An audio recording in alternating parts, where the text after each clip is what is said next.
This week's episode of The New Way is brought to you by Lion Country Safari, Florida's only drive-through safari and walk-through amusement park. Invites you to spend the day on safari with over 900 animals, none of which are elephants. With animal displays and encounters, animal feeding experiences, 6 rides, water spray ground, food, shopping, and more, you're sure to have a memorable experience at Lion Country Safari.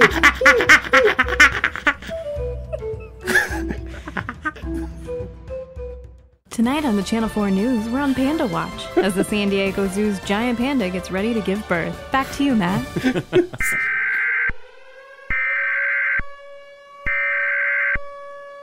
This message is being transmitted at the request of the United States Office of Naughty Language. Many Sunday evenings, a splinter cell known as Last Pint Productions produces a podcast known as The New Way. The New Way contains adult content, including discussions about aliens, hurricanes, and the Bills, both Pullman and Paxton. We urge you to seek shelter from this podcast and await further instructions. This has been a message from the Emergency Podcast System. We return you to your regularly scheduled programming.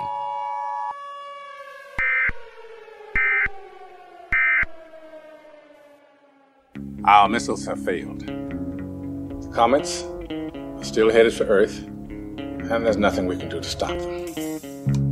In a severe lightning storm, you want to grab your ankles and stick your butt in the air. He's right. If you're going to get hit, it's the safest orifice. Global warming is going to strike 2 days before the day after tomorrow. I think you're evil! Evil! Everybody wants to be naked and famous. Everybody wants to be just like me and naked. Will you help teach me about this? What is it? A new way? Hello to our adoring fans. We survived Hurricane Irma 2017 intact. All of our penises and our ginies made it through the storm. So that's the reason why we're recording in a room without a roof. We have actually relocated to a local shelter run outside of a Bojangles restaurant. Hey, first off, there are no Bojangles south of Gainesville in Florida. This is true. This is a really bad sticking point for me. And I think that our friend who has joined us here, actually, it's your friend, my nemesis? No. Is it Jesus? Well, say hello. Yeah, it was a great lead-in. We are joined by, I believe, if I'm not incorrect, the first female guest on The New Way, Mrs. Beth Fincannon Wilson the First. Say hi. Hello, Matt. Only me. You don't say hi to your adoring husband across from me right now? I'm not surprised. I think he hasn't stopped bitching about Bojangles since the 16-hour drive home. First of all, how many Bojangles did you patronize on your journey? None. Exactly. 0. And you did complain about on them. the way up. We did patronize a Crystal, which was halfway there. Congratulations. That's like if you're fighting like the civil rights thing, that's being like, I have a black friend. Versus Bojangles is like committing 100% to the cause. You're like, I saved 132. I solved racism with grits. That's the equivalent. So here is the thing, though. I have realized, though, Bojangles used to not exist south of Dalton, Georgia, which is north of Atlanta. It has been creeping further and further south. So I would like to invite anybody who has an interesting, maybe business acumen to, consider the thought of opening up a Bojangles in Boynton Beach, Florida, because I think that would be a lucrative venture. Whatever happened to Benny's Ice House? Is that building still available? Perfectly suited for Bojangles. Dilapidated, falling down. Well, the problem is that so whatever replaces Benny's will have to serve alcohol, and as I understand it, Bojangles has delicious biscuits but nary a drop of alcohol, so that could be problematic in things. It could be a new thing. So for anyone outside of the room that has no idea what the fuck we are talking about right now, we have spent the last almost week and a half together, uncomfortably close and incredibly loud, which is my biography title, by the way. We escaped. That's the most perfect name for your biography ever. I know. I've been holding on to that joke for a long time. But so 1 week ago today, 1 week ago yesterday, I received a call from one Ben Wilson saying my wife and daughters and dog and I are escaping the impending Hurricane Irma. Oh, man. Oh, man. The visuals of Hurricane Irma. Just like an angry Uma Thurman. Exactly. I'm just thinking Kill Bill. Oh. It's like, I'm going to kill Matt. That's the hurt.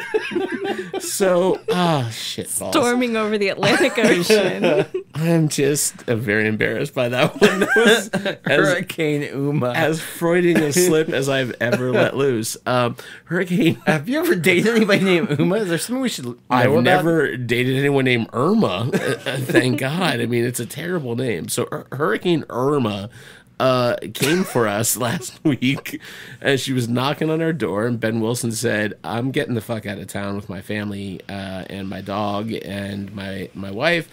We're going to Chattanooga, Tennessee, home. If you guys have listened to our wedding podcast episode, and you've learned what Ben does at weddings, you've also heard that we spent a bachelor party in Chattanooga, Tennessee. So I'm given the invite. I'm tapped on the shoulder to say, if you need to escape the storm somewhere north, go to Chattanooga, Tennessee.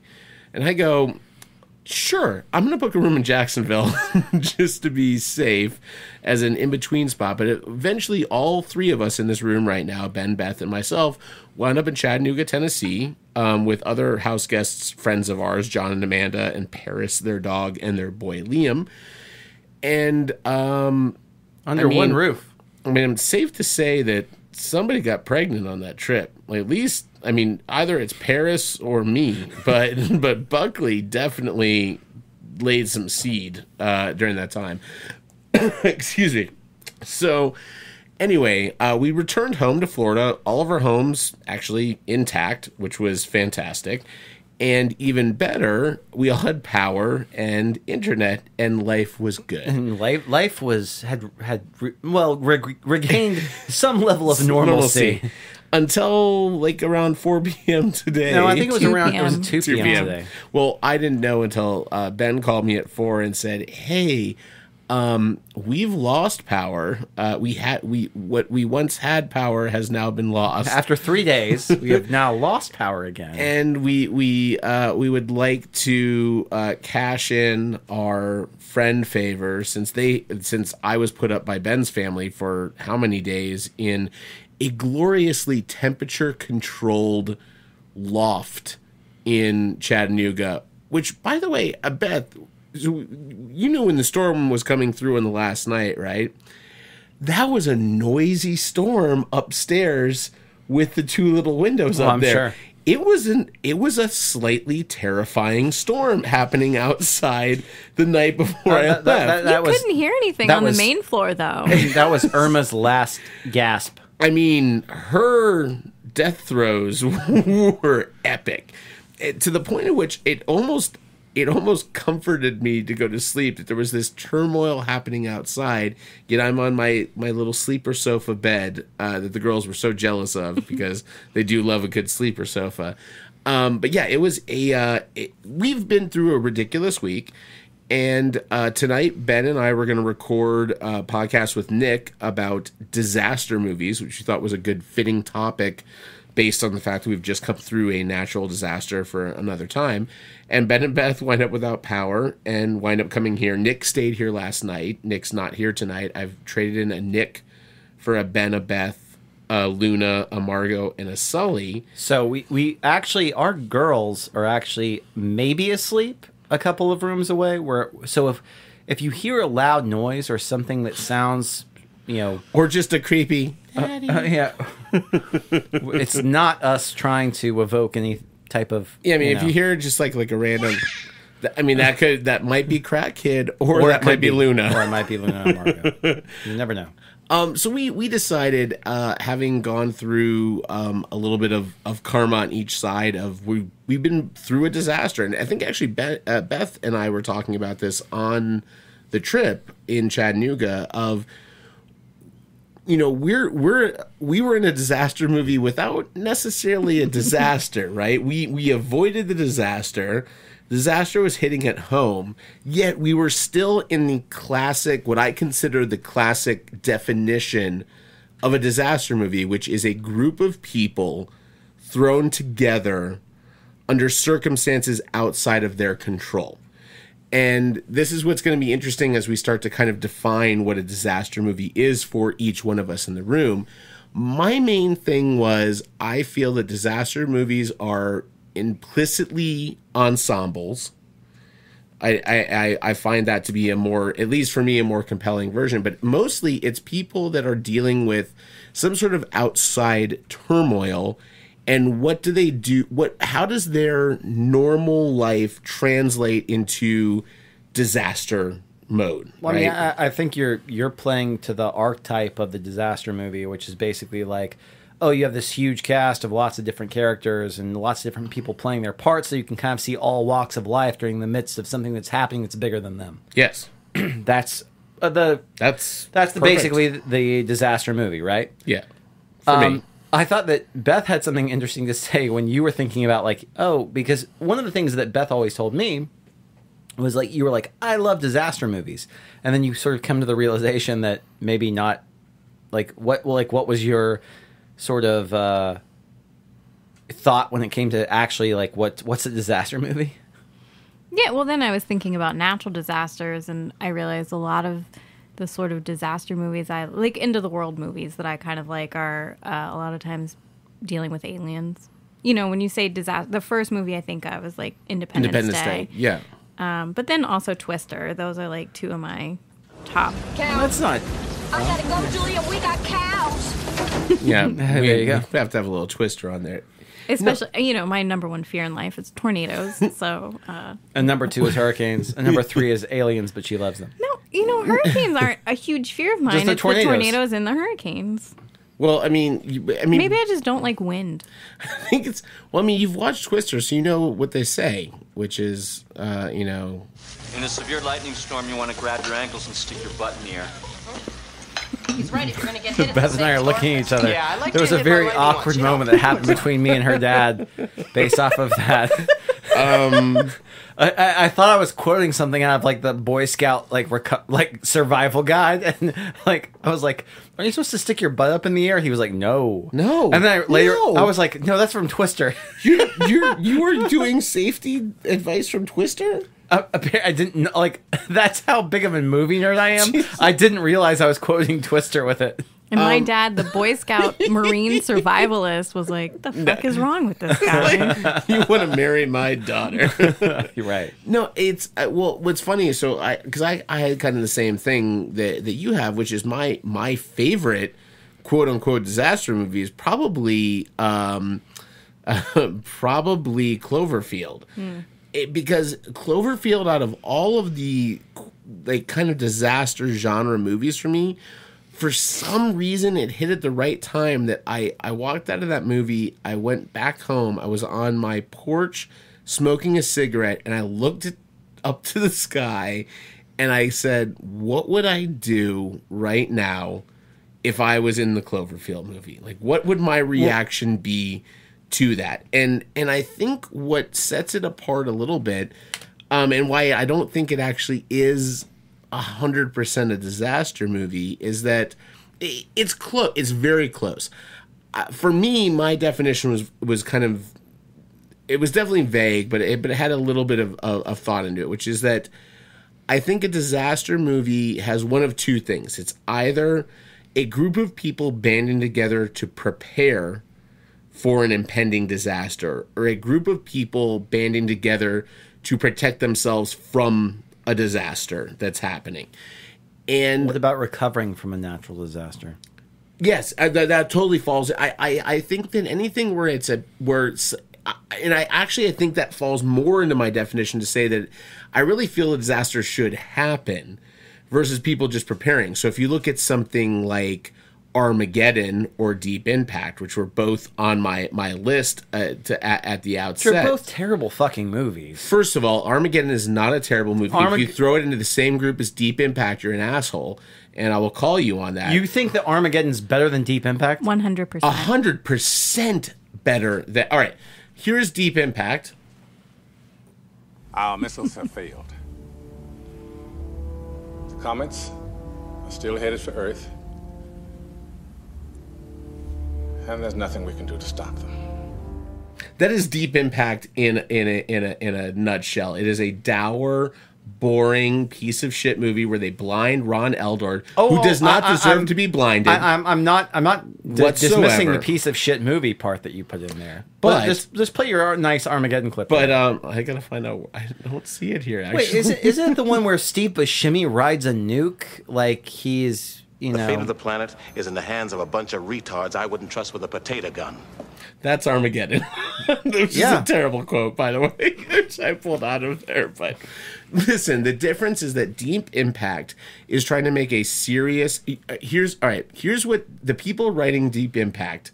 It was directed by Efron, right? Or like... Not like it was like a Nor Ephron type shit, right? I was like, by a 7-year-old Zac Efron. Yes. But no, listen. The people that were writing Deep Impact were writing it to this. In their minds, they were saying, we are going to create a love story with this backdrop of a disaster in the same way... Actually, there isn't real... I mean, that's such a sub... First off, it's a bad movie. Like, nobody's arguing. We're not arguing between good and bad movies here. We're talking about two very bad movies. Armageddon is entertaining. Deep Impact is just a shitty movie. No, Armageddon's one of the most egregiously awful movies I've ever seen in my entire life. I mean, that movie's terrible. You find no entertainment value whatsoever in Armageddon. I find more entertainment value in Deep Impact, is what I'm saying. What? Yes. What Deep Impact? Were you watching the porn version of Deep Impact? Okay. Was it Ron Jeremy starring in Deep Impact? So here, okay. So first off, You're so full of it. I'm going to call you out on this right now. I'm full of it. And I'm playing a little bit of devil's advocate here. I think when they came out, I may have preferred Armageddon between the two, but I'm a little bit older now. I'm a little bit wiser now. Oh, for fuck's sake! I know I'm gonna hit. How do you stand being married to this? No, I'm gonna hit a major roadblock here because my wife is a huge Bruce Willis fan. Yeah, well, so that's why I've been sitting here staring at you, like like death stares. And by the way, Bruce Willis, one of our greatest disaster movie performers in general, not only Armageddon, but he turns it on its head in The Siege, which I don't know if you have all seen. That's not a disaster movie. Fucking you shit. You think Ed Zwick's The Siege that came out in 1998 is a disaster movie? Yes, it is. A bunch of terrorists attack the... Do you think that United 97 is a disaster It's United 93, goddammit. Get the fucking plane right if you're gonna... Come on. I knew I was going to get the plane wrong. I thought it was real close to 97. I was only 4 off, man. Just 4 little points off. For fuck's sake, man. Get your shit together. I think, so the Siege... That is not a disaster movie either. That is not, I don't think that adheres by your rules to a disaster 100% movie. does. There are several attacks on the U.S. The U.S. now people have to band together. 1993 doesn't involve anything else that's happening. I was making a bad parallel. I'm talking about The Siege. The Siege, I believe, is a disaster movie. A lot closer than United 93. Oh, yes. Okay, well, but that you could make an argument. Well, so United 93, not a disaster movie. Titanic? Yeah. So what's the difference between the two? Between United 93 and Titanic? Yes. Okay, well, United 93, first off, is a suspense thriller. Titanic is a love story. Completely different genres. Which are neither disaster movies. Well, what is the backdrop other than romance and espionage in the two things? It's disaster movie. Well, first off, I don't recall in Titanic a bunch of people banding together to try and kill the captain of the Titanic. So, no. He kills himself, but... So now you're playing devil's advocate with me. There were a lot of theater, which isn't fair. There were a lot of theater goers banding together for people to kill themselves on the Titanic while watching the Titanic movie, including, You're so stupid, Rose. It was my favorite quote from the movie is "You're so stupid, Rose." But I'm just messing with you. I am 100% playing devil's advocate on this. So I'm curious now. We've kind of farted around it here. What is your definition of a disaster movie, Ben? It's probably the same as yours. What is the definition of a disaster movie for you, Beth? I don't know. Shit's hitting the fan. People are dying. Usually probably end of the world, but otherwise just end of the when world everything is going wrong. I wish I could remember the name of the movie, and because I've wanted to watch it multiple times. I've always asked you if we could rent it, and then it's on Netflix, and we're like 2012. Debbie Does Dallas. Oh, by the way, San Andreas. 2012 is Beth's favorite movie, so I think we should talk about that. I've never been more bit. angry leaving a movie theater. I was so angry. Well, I hated it. Is it your favorite, Matt? Oh no! I couldn't. Literally, I'm not sure that Ben's ever seen me more angry. I could not watch it That's after. Not true. So I just went on like a 19-hour road trip. Well, yeah, and Chick-fil-A was closed, and they should have been opened, and I just wanted a goddamn chicken sandwich. So what's amazing about this podcast is I had a feeling when I posed the idea for it that it was going to come down to one film.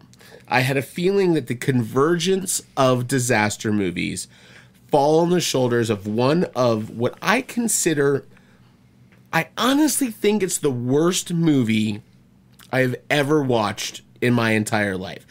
I don't think I've ever been more just nonplussed after finishing a movie, and Ben brought it up in our text message conversation because apparently Nick has seen this movie 3 times. No, in the actually, theater. Nick brought it up, and then I was the one who actually made him watch it twice. And 2012 doesn't exist for me because this movie happened first, and there was no way I was going to watch 2012 after. The storm is gonna get bad. It's gonna get really, really bad. You're not gonna be able to survive. Listen, first off, The Day After Tomorrow is a terrible movie.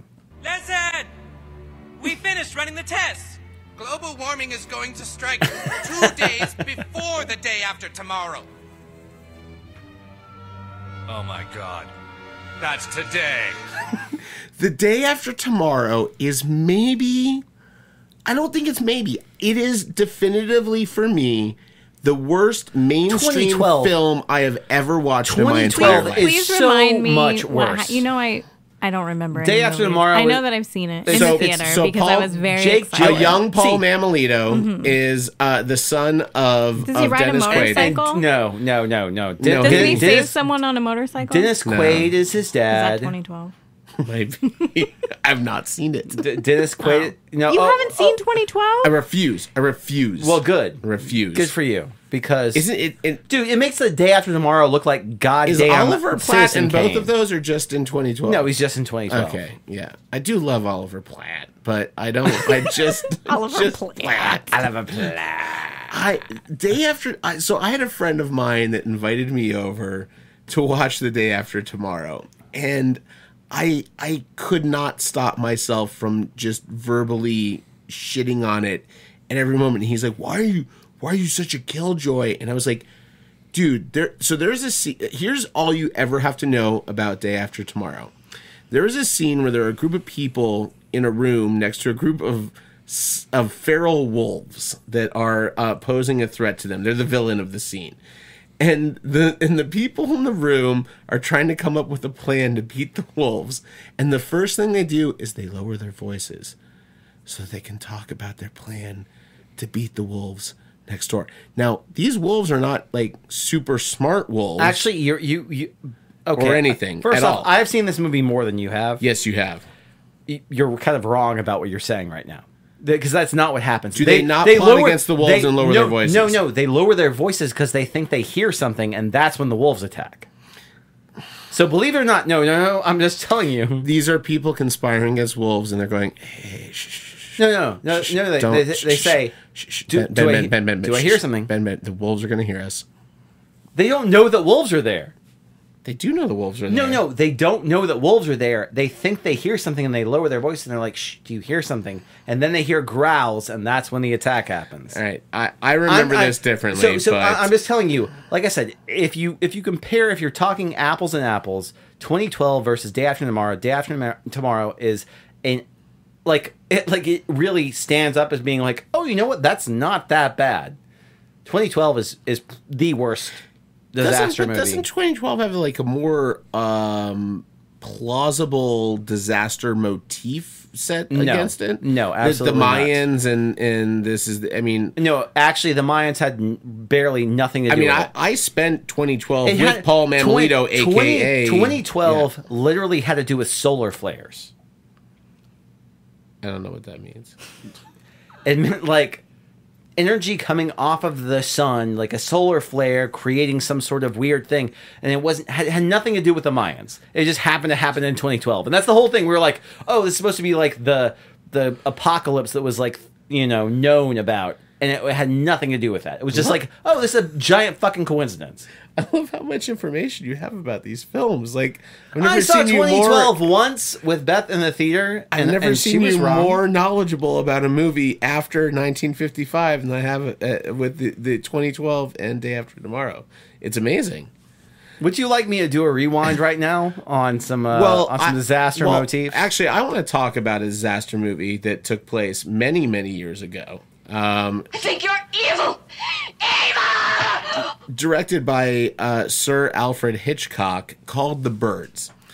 And The Birds, for me, as a child, was my introduction to what I consider a very good disaster movie. It's I guess you'd call it a natural phenomenon. They don't really explain... The town thinks she brings it on them, but... Honestly, that's a perfect mention. You've seen The Birds, right? I don't think I have. I mean, I know what happens. I've seen clips from it, and my grandmother was really scared of it, so I just didn't watch it. I've seen the scene where the lady gets attacked by birds, and I didn't really see that one scene where the lady gets attacked by birds. I've seen the scene in Day After Tomorrow where the weather is evil to people. Actually, that's. I mean, birds aren't scary. I don't know. Are you okay? All right, hold on. No. Hold on a second. So. The Birds is very important to me because it is the closest I have had to an actual disaster in my own life. And Mia Radaba, who is out there possibly listening to this, and her husband Rex were witness to this. But we went to Lion Country Safari in 1999. And we had a lovely day. We went out. We drove through the tundra and looked at all of the animals. For those who don't know, Lion Country Safari is a drive-through zoo. You actually drive through the exhibits, kind of like Jurassic Park. Yes. And the SUVs that are less Goldblum, but yes. more elephant penis. And lots of elephant penis. And there it is. Yes. What? At Lion Country Safari? Yes. There's no elephant penis. Yes. They don't even have elephants. They don't have elephants. Yes, they did. There's back rhinos. in the day. They There's had lots of rhinos. No, there's some giant rhino dick. You can ask my mom and my brother because as a small child, when I was not small, that small, I was in 4th grade. We went there and I kept talking about how the elephants had too many legs because I didn't understand that one of those legs was a penis. I think you're confusing it with some rhino dick. I don't know. It was an elephant. There was a trunk, a dick, and 4 legs. There were 6 legs out there. Anyway, so we go to Lion Country Safari, and Lion Country Safari has an aviary in it, which I don't know if you guys have gone into or not. Oh, I was attacked by the birds in there, but I still don't think they're scary. No. They ate my purse. Okay, well that's pretty intense. But what happened to me?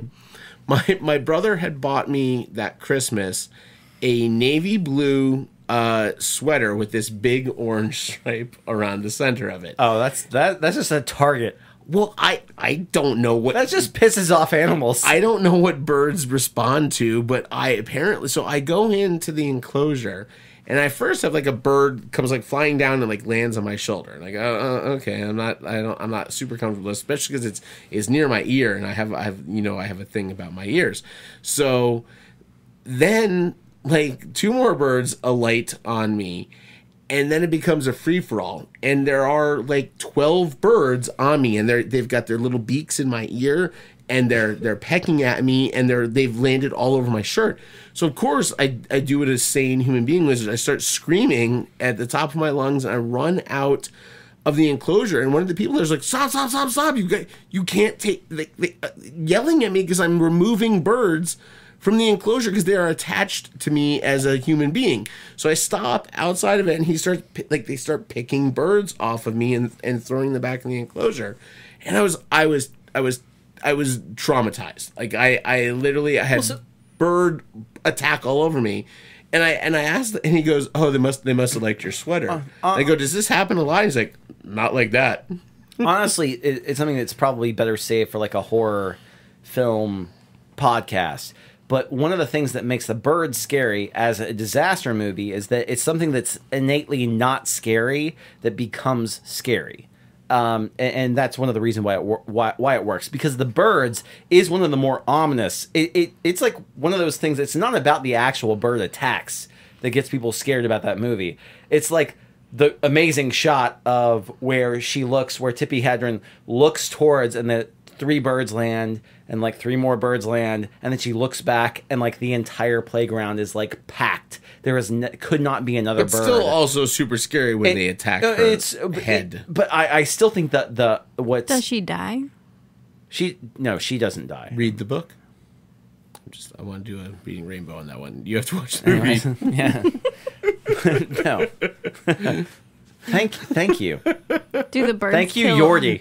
Do the birds kill anyone? The movie ends. Yes, they kill many people. They kill a lot of people, and then at the end, it's just she realizes we were the villains all along, and it's the birds who are the true heroes. That's not true. This is not. No, I don't think that's actually what happened. But anyway, yeah, the bird. So I wanted for the first time in a podcast to be the one that referenced a movie older than any movie Ben would reference. Do you Sorry. have a oh, no. Come on, man. What about John Ford's The fucking Hurricane, man? God damn it. I just can't work with it. I won't talk about it anymore. You don't have the song The Hurricane queued up, ready to go? John Ford's The Hurricane is actually one of the original. Actually, it's not one of the original. You know what? Actually, I found this out today. I realized that there were so many disaster movies I've never seen, like that they just like from like way back.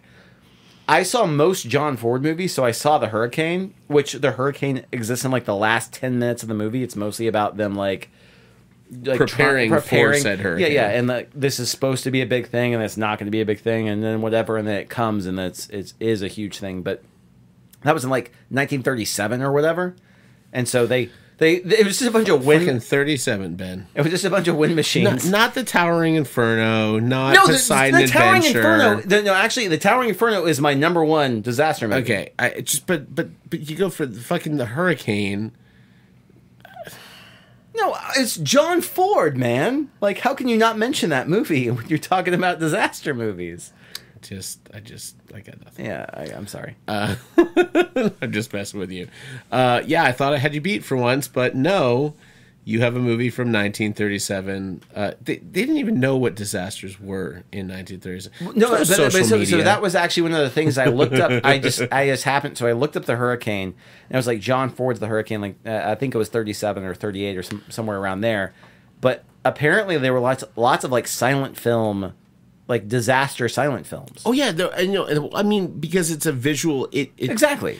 You didn't have to have dialogue or any sort of anything except for visual cues. Well, that's what's kind of interesting. So normally I'll pull clips for the soundboard for the podcast ahead of time, and this was a really hard one for me to do because when you Google a disaster movie, the one thing you don't get a lot of are dialogue scenes. It's like, here's the scene where this thing's being destroyed, or here's the scene where such and such attacks, whatever.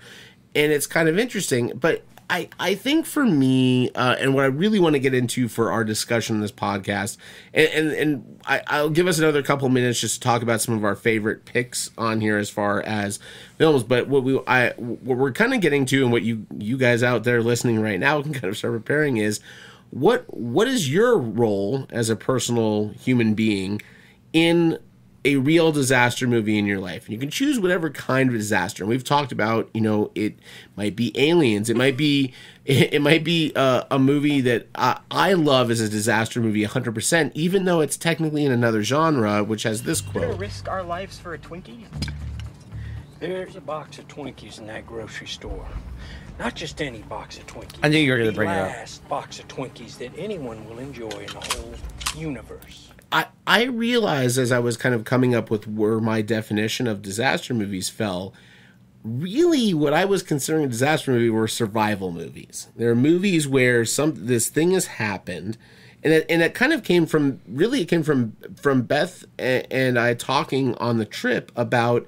We were talking about how we're in this house up in Chattanooga, Tennessee, and we're all of our different personalities and families and whatever. We're popped into this place, right?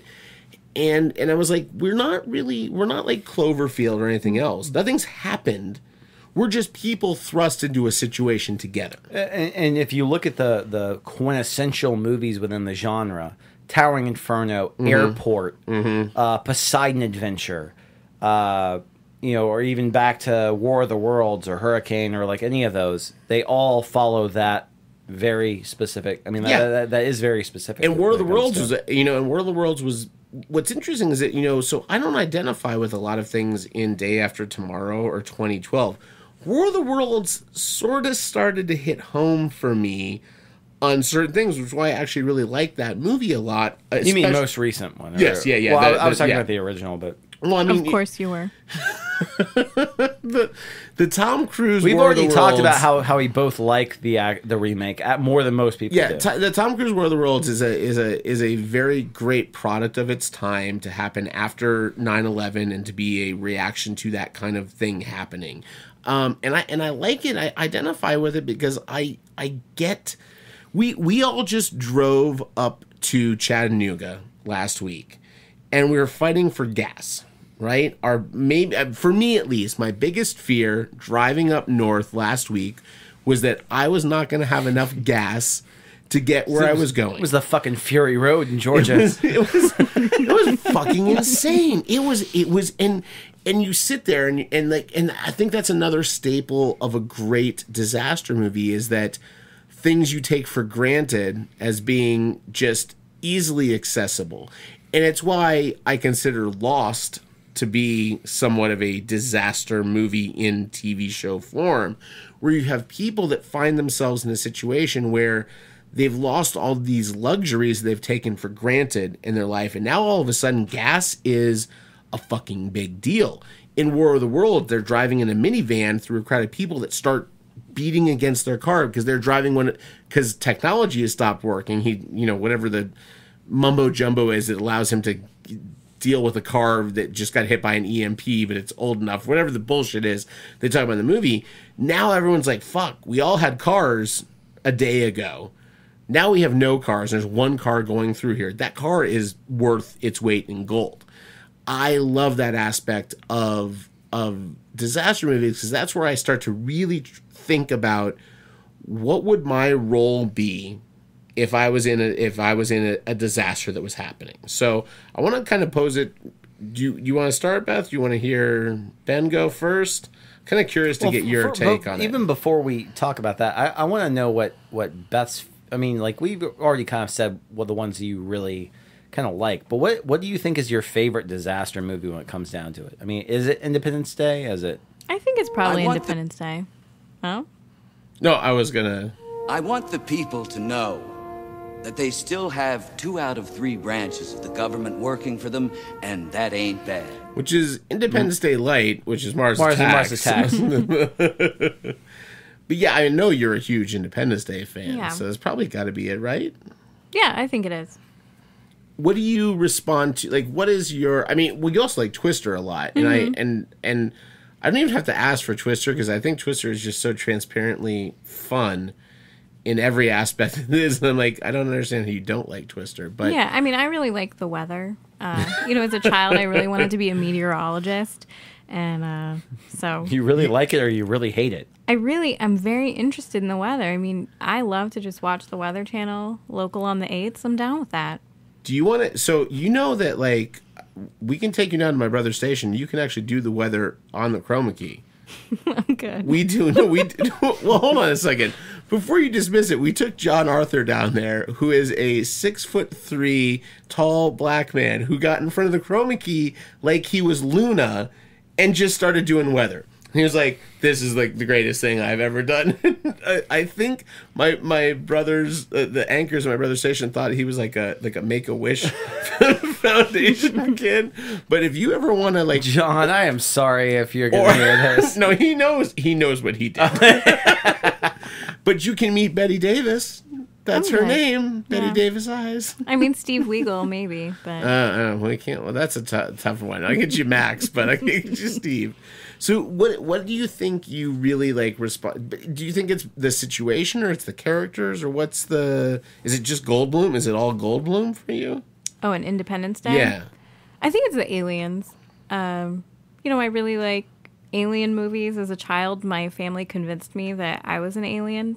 Do you know this? No. That my alien mother dropped me off at my family's doorstep and asked my family to take care of me.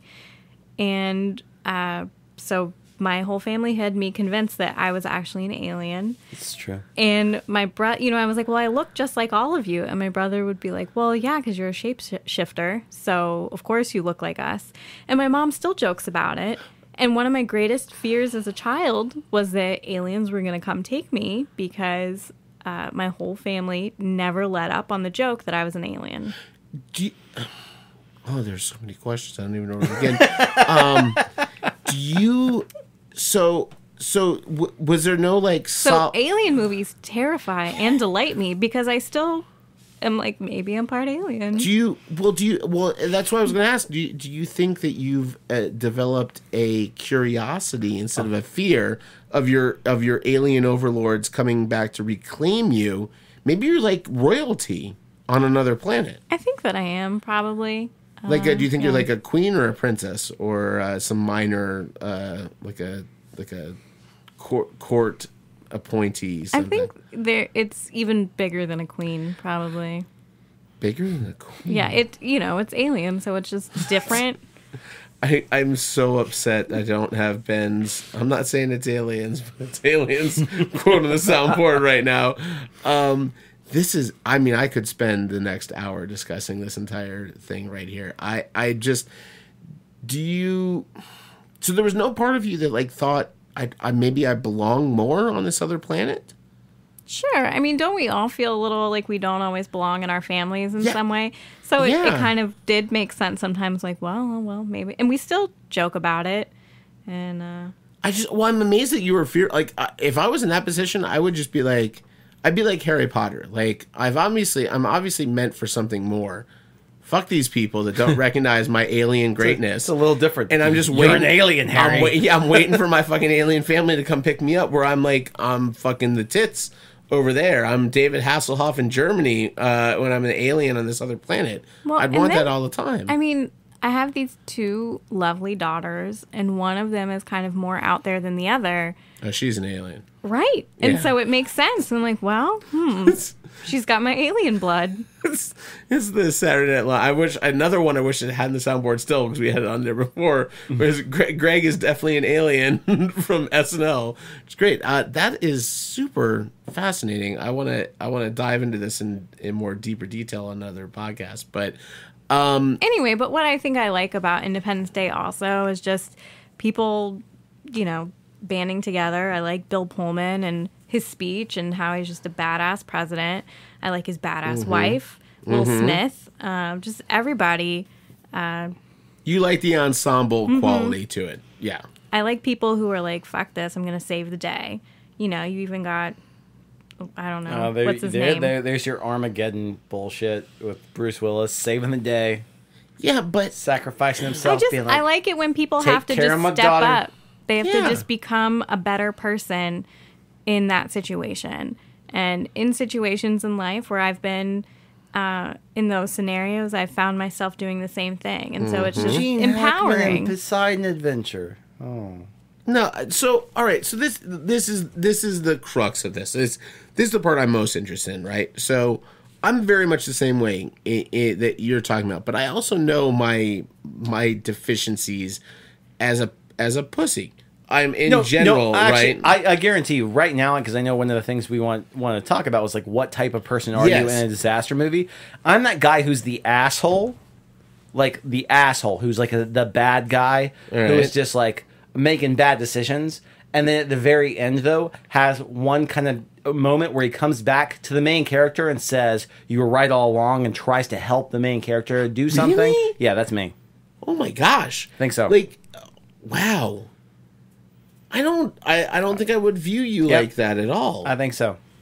So, like, you're the guy in Jurassic Park that just goes to the bathroom, Matt? No. No. All right. So the reason why I say that is because it's like those people always have their own cut right to the core of me, Beth. It's not even self-interest, but sometimes it's the interest of their family or the interest of whoever they're there with, and they're so kind of set. You're I make the hard decisions guy, right? Yeah. There you go. Okay, I get that. I saw a little of that in Chattanooga. Saw a little of that driving home. No. I'm not 100% pussy. So in general, I'm very much a pussy. Just in like everyday life for the most part. But I've noticed that when I get into that kind of fight or flight situation and pressure hits, I definitely get that, like they call the mom strength. I get this part that acts completely incongruous with the rest of my normal life. And I've done this in situations where I've had friends that are about to get into fist fights, and I've never been hit in the face by a punch by a human being. Other than Ben Wilson. Well, that was a slap, an open-faced slap that, you have your time coming to you. I know it's coming. I've never. That's the reason why he was so surprised, because he's never been hit in the face. I've only before. been hit by people that love me, supposedly, like Turner style. But I've never been in a fight, and I'm terrified of fights. But something happens when people get into an altercation where I jump in and I think I can talk them out of it. That's usually my MO is I'm going to diffuse the situation. And if I get fucking hit, I get fucking hit. It terrifies me in general, but when I'm in a situation, I have no fear of the hit. I'm like, it's gonna suck. So basically, you're Oliver Platt. I'm very close to Platt. I would say, so I have to tie it to Lost. Lost is my be-all, end-all of people surviving a post-apocalyptic world, or whatever you want to call it. I'm 50% Sawyer and 50% Hurley. Because the thing is, I'm also very manipulative and very devious. And I don't want to be the leader, but I want to be the number two. I'm a really good number two that will support what's happening out there. So I see the Sawyer side that's manipulating and maneuvering people along, but I'm also super fun and happy going like Hurley. It's just the mix of those two, which makes me, if I was in a movie, I would be a very probably unlikable character at the end of the day. I think I would come across as very false. Even though I mean the good stuff, I'm still, at the end of the day, like, I gotta survive. I've gotta figure out a way to survive, and I think the way to do that is to manipulate a group on behalf of someone who's stronger and better than me. Okay. Yeah. Beth? In terms of, I think female characters in disaster and survival movies, usually they're either just like a damsel in distress or a badass woman who has to kind of, I don't know. Or they like think of them as bitchy, which is unfair as well. Yeah. So just in terms of typical characters, I don't think I really fit either of those. In bad situations, I do get very calm, and I'm able to get myself and anyone else around me through it. I just kind of go into autopilot and try to make sure that everyone gets through. And then I also the way that I deal with any uncomfortable situation in life is I try to make people laugh. So I think that I would be some sort of like comic relief, but also just a focused person who can help people see through the other side and be sort of positive about it until, unless the air conditioner breaks and I get hot or I'm hungry. You be Rose from Lost. Right? I was about to say, because it's like, I feel like my wife has this innate ability to just like, to really just snap into that mode and just be like, I'm taking care of everything, I'm taking care of everything, I'm taking care of everything. And then as soon as I show up, then she's like, okay, now you're going to take care of everything, and I'm going to really break down. I honestly, it's not because, which is sad because it's like, I'm pretty much like, okay, well, now I'm going to. No. So here's why I'm very upset with your initial answer, is that I find myself very similar to Beth in terms of how we react to dangerous situations. So the idea that you're going to just stroll through and be the fucking William Atherton of our story, I didn't say I was really going to be upsetting to me. I'm not William Atherton. No, I'm the guy who tries to err on the side of logic most of the time. And Are I feel you like Alan Ruck in Speed? No. Are you Alan Ruck in Twister? I wish. Are you Alan Ruck in Spin City? Which Alan Ruck character are you? BuzzFeed quiz wants to know. I'm not William. I'm not like an asshole like that way. I would say like let me try and think of the best barometer that I could from a disaster movie standpoint would maybe be Venkman. No, like in Die Hard. Oh boy. I'm listening. William Atherton. just name a William Atherton movie? No. Well, I was thinking Die Hard 2. Who's the cop in Die Hard 2? Dennis Franz. Yes. Dennis Franz in Die Hard 2, who's not a bad guy. He's just a cop. He's a pretty bad guy. But by the end of it, yeah. But at the end of it, he kind of comes around, and he's like, I don't like the way you define yourself. No. Okay, so that's a bad example. No, but that's what you picked exactly what I'm thinking of, which is like you're John C. Reilly in The Perfect Storm. You're the I don't believe in this thing. It's a silly thing. I'm not on board with this thing. And then at the end, I'm gonna show you I have the heart of gold. But that guy always dies. The one thing that happens with that guy, I die in disaster. Is that you're like, please don't. Yeah, exactly. Fortunately, we're never going to live through a disaster movie. We don't know that. We almost just lived through a disaster movie of Hurricane You've never Irma, been through an Irma. experience that you could equate to like a disaster movie. What about that time in LA where you couldn't move your body? That was it was a disaster movie. There's actually there's a movie called Into the Void that's was directed. It came out about 4 years ago. I mean, Matt had his traumatic bird experience. You don't have a disaster movie experience. What's like the worst natural phenomenon you've incurred? The worst natural phenomenon I ever incurred actually was over the span of seconds. It was when I was going down the Chattooga and I flipped my boat and I took a bad swim and I was swimming after my paddle and then a suckhole where no, this sounds bad. That's not what you call me? It's actually a pretty terrifying thing where all of the water goes under the rocks, like just disappearing, whatever. So I got sucked down into a suckhole and I thought I was going to drown. That's what they do. And I planted my feet on the side just well enough that I could barely keep my head above water. And somebody came down on the rocks and pulled me out. And I was just like, it was like this whitewater disaster kind of like, sort of thing. It was terrifying. It's the most terrifying experience of my life, probably. Sounds awful. That's the reason why it's still to this day, I still think the worst possible way to die would be drowning. I would. There was. I'm only laughing because I 100% agree with you. But there was. I really hope Bridget Ferguson is listening to this podcast. But her ex-boyfriend Chris we were in Port St. Joe for Labor Day weekend and or Memorial Day weekend, and this girl that we were there that was friends of Bridges up there. Some story came up about someone that had like drowned to death. And she was like, "Oh, well, that's how I want to go." Oh, we talked about that. Yeah, she goes, I want to go. That's the most violent way to go. Goes, I just want to go peacefully, like drowning. And we're like, no, that's not peace. She goes, "Oh no, I heard it's just very peaceful.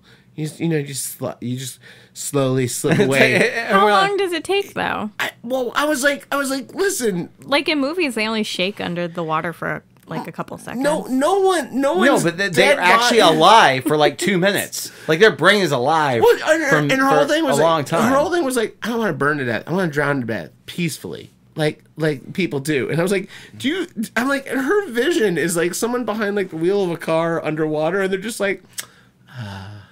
See, my disaster experience was a fire situation. You in Boston, right? Mm-hmm. Yeah, there was an explosion. The Towering Inferno. There was an explosion in the basement of my building. Which we did not talk about that movie enough, by the way. Oh, sorry. No. Steve McQueen, Paul Newman. I mean, come on. One of the greatest. Or the real Towering Inferno starring Beth McKinnon Wilson and a few other people. I was just going to say. Honestly, tell us the story. This is one of my favorite stories of yours, actually. Oh, well.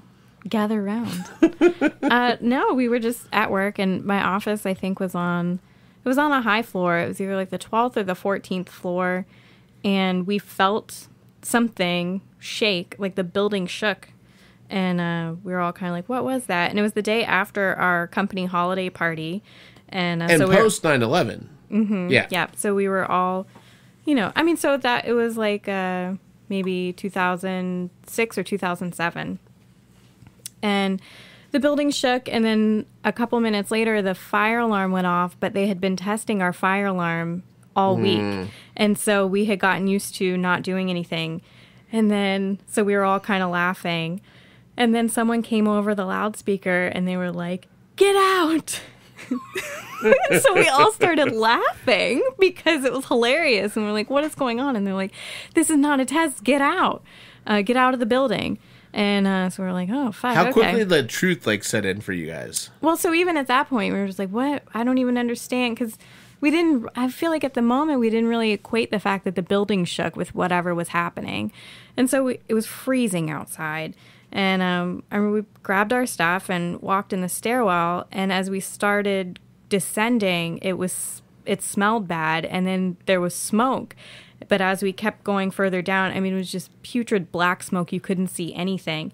And we just kept going down, and my brain was like, why are we continuing to go into this? And we had no idea what had happened. Who was leading the charge?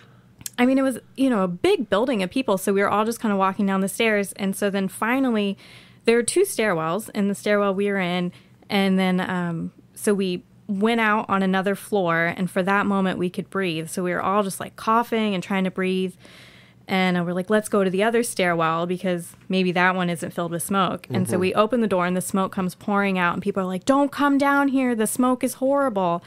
And so we were kind of stuck on that floor for a second, and at that point we're maybe on the 8th floor, and I'm looking out the window, and just all the things going through my mind was I'm gonna die in this fiery building. It was 2007 because my brother had died in 2006. Yeah. And or actually no, maybe it was 2006, and so my brother had just died a couple months ago, and I was like, I felt horrible for my family that now I was dying in a fiery building. Yeah. And so we were like, well, we have to get out of here.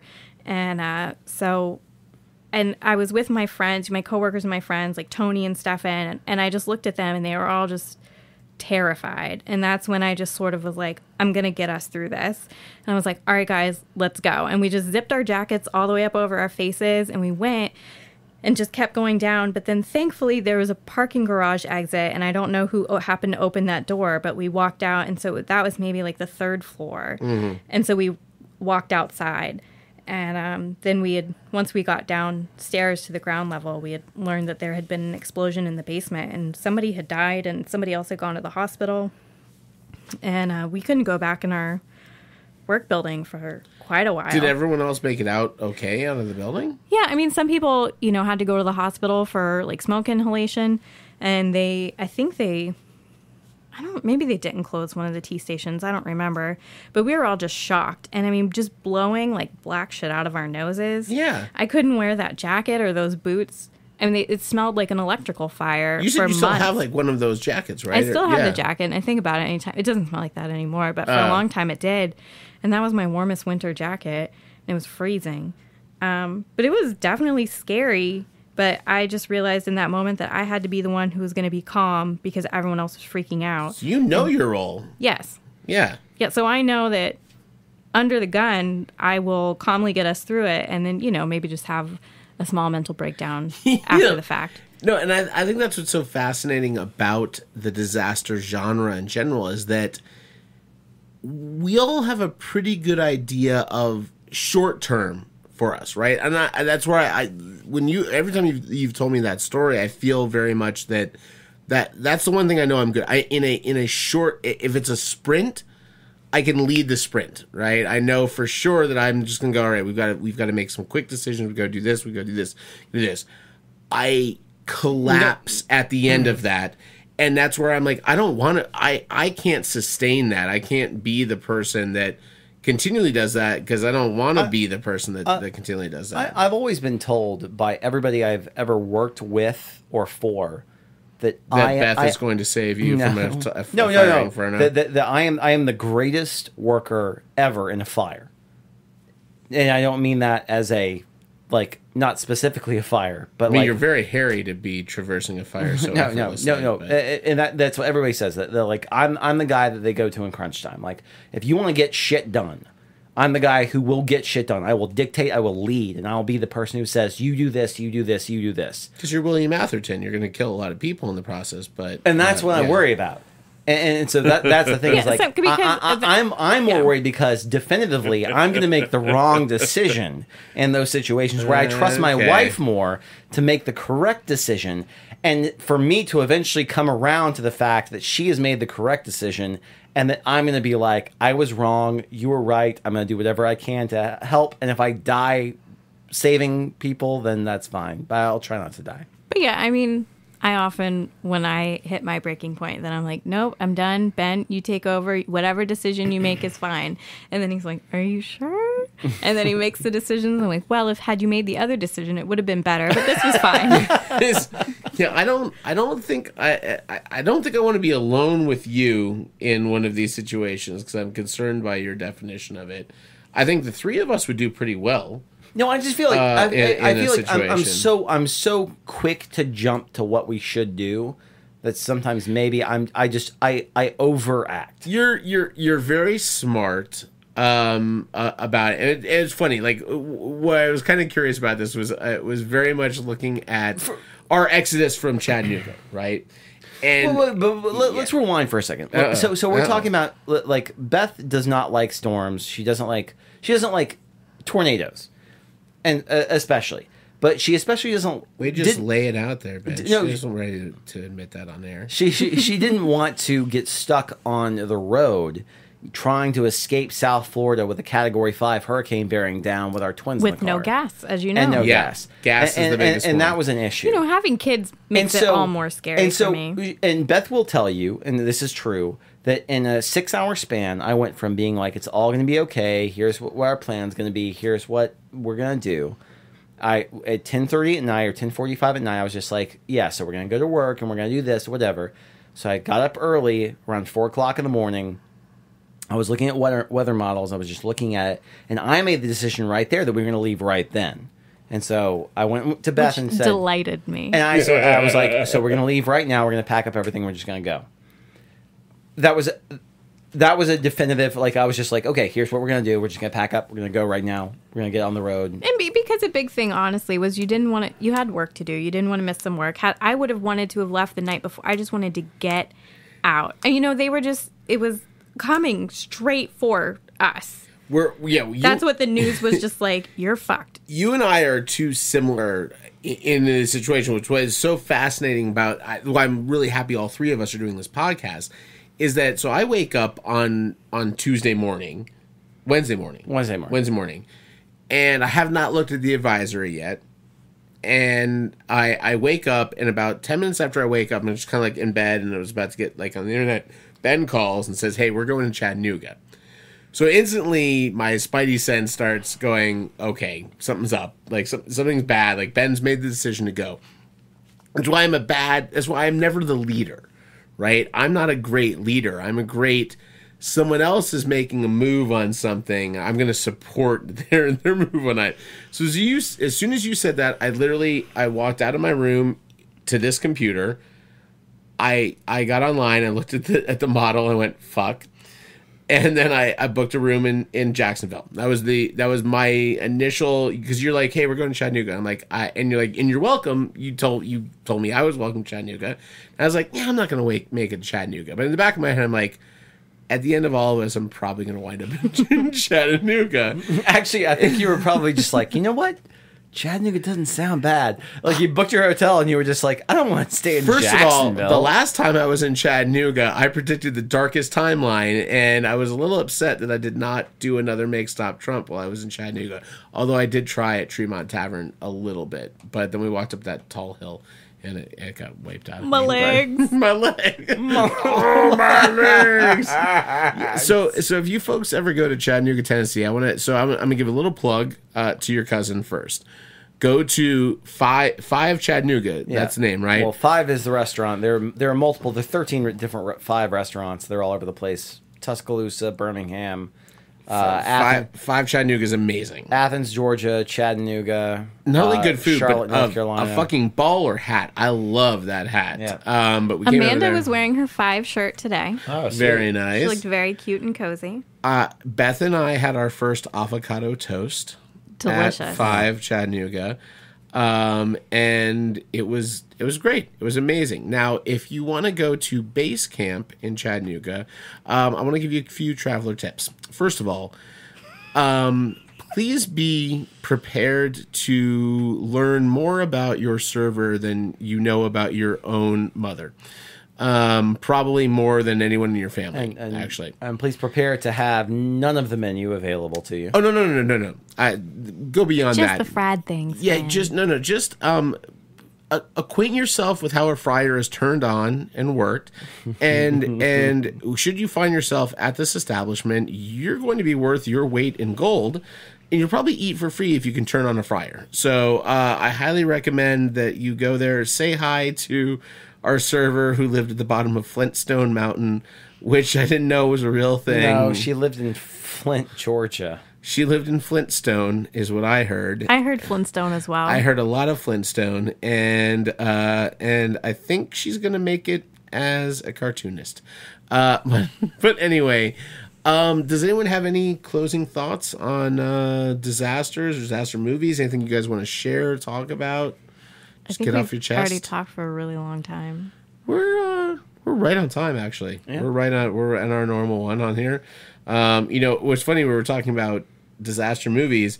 We did parodies just a week ago, and this clip here. I just want to tell you both, good luck. We're all counting on you.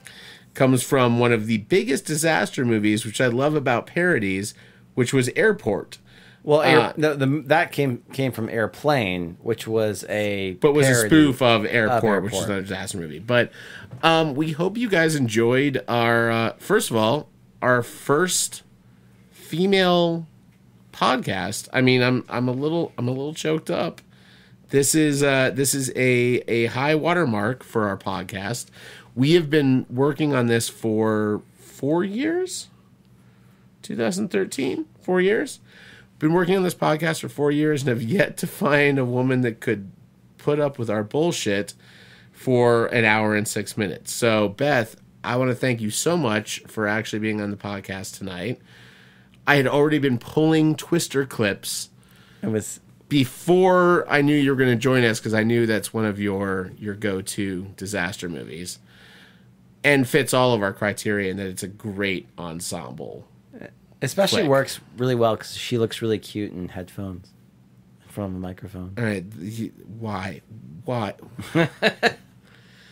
Well, now that the podcast has been ruined by Ben, Beth, did you enjoy being on the podcast for the first time?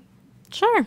Yeah, I mean, when I listen to the podcast, I'm like yelling at you guys in my car anyway. Like, no, you're wrong. And I want to go online and make a lot of comments, but then I don't. You realize that no one's listening to this, so you would be the only person commenting. You just be like a crazy lady out there. Well, I'll just tell Ben. I'll be like, actually, you were wrong about this. Actually, yeah.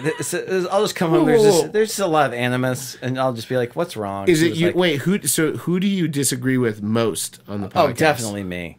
So it's usually Ben that your ire is directed towards. I would probably say, yeah. Man. Sure. I mean, we don't always agree on movie stuff. No. I mean, I would see you may also disagree with Nick sometimes, or if he's like on. But never me. So what we've learned is that should Phil's other you're the perfect man. Should Phil's other 130 podcasts fail, and he just needs a place to talk, we know where to bring him because he can be the new Ben. He is Ira Glass Ben, just ready to go, chomping at the bit. We thank you guys, whoever you are out there listening to this podcast. Maybe, hi, Mom. Did your mom actually listen? Well, I know she listened to the one episode, which is I mean, if you tag disturbing. me in something, then my mom and my dad are going to listen. Then probably my grandma. Hi, Grandmommy. We'll tag. Well, and we'll tag you. Oh, I mean, I don't mind not being tagged. I mean, we don't have to, but I'll tag your dad so we can. So now you've said it, so you have to do it. They got shout outs. You know I do the podcast to make sure that I gain the approval of your dad, right? Like, this is my whole reasoning behind this. So, Mike, if you're listening, I really hope you enjoy what I have to say. You should have my dad on the podcast. I do. Like cop movies, maybe something like that. No, I wouldn't. So I'm going to put this out there right now. If Chris Schenk, my brother, is listening, and Mike Fincannon, Beth's dad, is listening right now, I want the three of us on to do a true crime podcast, which I think would be fantastically amazing. Because your dad, the two people I always want to get in a room together are your dad and my brother, because they have a very similar sensibility toward crime stories, and especially like Florida true crime, which is rife with amazing my stories. Dad's like super into like movies and things, though. Is he about true crime? Because I'll try to get him to watch stuff or get his opinion on things. I'll ask him about a movie that I think is just a really long shot. He'll be like, "Oh yeah, I've seen that." Well, I mean, he does watch a lot of movies. So. I never get the movie stuff, but I will talk. I mean, but he has a lot of true crime stories. I mean, you could just have my story time with Mike Fincannon. Let him tell you some of his cop stories. It'll just be Mike telling terrifying stories and me going, "Ooh, oh no, not that one." He has some good ones. He really does. Well, we've issued the challenge now, so Mike, bring it on. Give us your best ghost story or true crime story. He doesn't have ghost. I have ghost stories, but he doesn't have ghost stories. Look, true crime and ghost stories are very closely related. Well, we'll do ghost stories with Beth Fincannon. Well, and I'm hoping, maybe we should have done it earlier tonight, but maybe we can get the girls to kind of contribute to an intro on one of these podcasts. We've already contributed to Nick Santacroce's Mary Triple Xmas out. This is true. So. Anyway, we thank you guys for listening. We hope you enjoyed our dissertation on disaster movies, or just the disaster that was our podcast, or continues to be our podcast. I wasn't going to make the joke, but you can do it. No, I'm. Listen, we record something that we would listen to, and we're pretty good barometers for quality. So we hope you enjoyed it. This hopefully will be 3 in a row that you've listened to.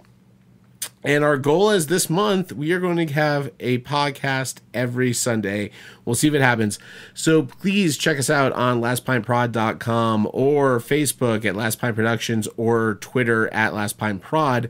And let us know what you want to hear us talk about. Or on iTunes or anywhere else you can get podcasts. We're on Google Play. We're on iTunes. I tried to get us on Spotify.